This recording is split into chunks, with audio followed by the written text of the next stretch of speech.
So you want to start your own business, be your own boss, call your own shots, determine your own destiny. Well, there are some important things to know before you set out on that road. Our guest, Erich Peter, Director of Small Business Training for the UC Economic Development Corporation. Thanks for joining us today. Thank you. You know, the president's been talking about this the last couple of years, mayors of states across the country. Entrepreneurship is the way to go. We create all these jobs, but there are a lot of things you need to know beforehand. There are. Entrepreneurship is the dream of many Americans, but there are still a lot of difficulties in getting started. The most pressing one today is the need for capital. Yeah. It's very difficult for small business owners or would-be entrepreneurs to access that capital to really give them enough of a balance and enough of a boost to get started. Now, we're coming out of a recession, so it's been tough to get the money in the beginning. How does one go about accessing capital? I mean, if you're advising people who want to start a small business, where do they start first?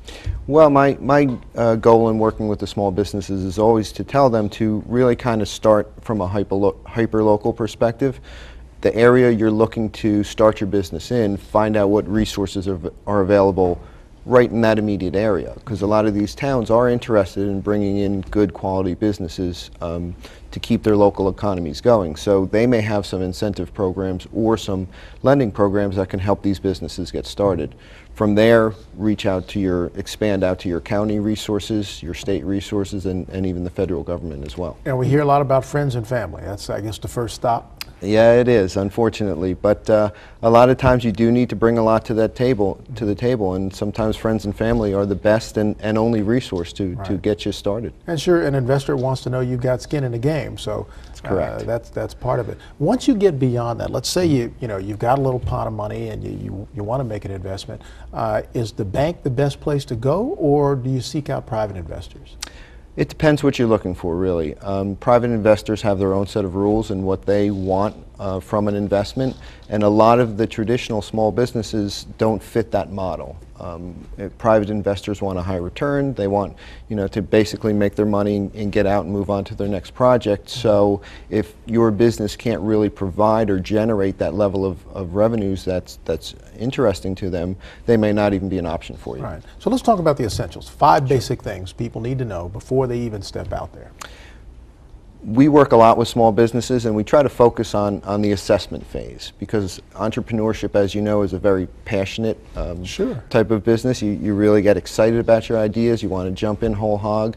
But what we try to do is really pull the reins back a little bit and say, let's walk through 5 basic things before you get started.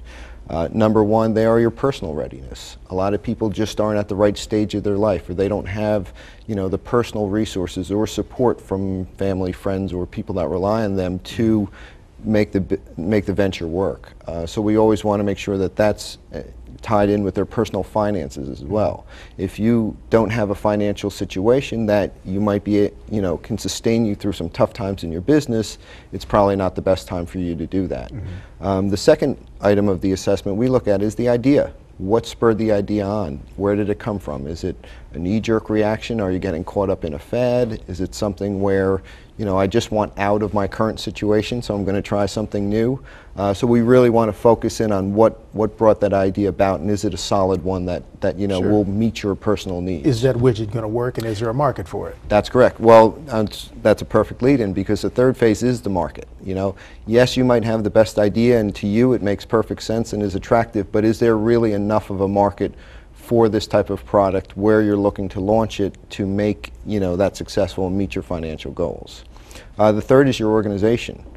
You might have the ability to, you might have the idea, you might have some skills, but do you have all the skills necessary? Can you execute? To make that work? Can you execute? And if you can, then that doesn't mean you have to be a jack of all trades, but at least identify those areas where you may have a weakness so you can bridge those gaps. Team. Correct. The right team together. Correct. Quickly, 4 and 5. 4 was organization, which we covered. 5 is financial. And when we talk about financial, we're not even looking long term. We're looking, do you have enough money to get this started? Because as we said, capital is an issue, so can you get it started up? Do you maybe need to scale back and start off a little slower and let the revenues of the business pay for that expansion to where you ultimately want to get to? A lot of stuff to consider. When you're passionate, you may not consider all those things, but you raise some good points. So thanks for coming on board and sharing with us. And thank you. Of course, the SBA is always a good place to check in for Absolutely. resources. Absolutely. Thanks a lot. Thank you. Appreciate it.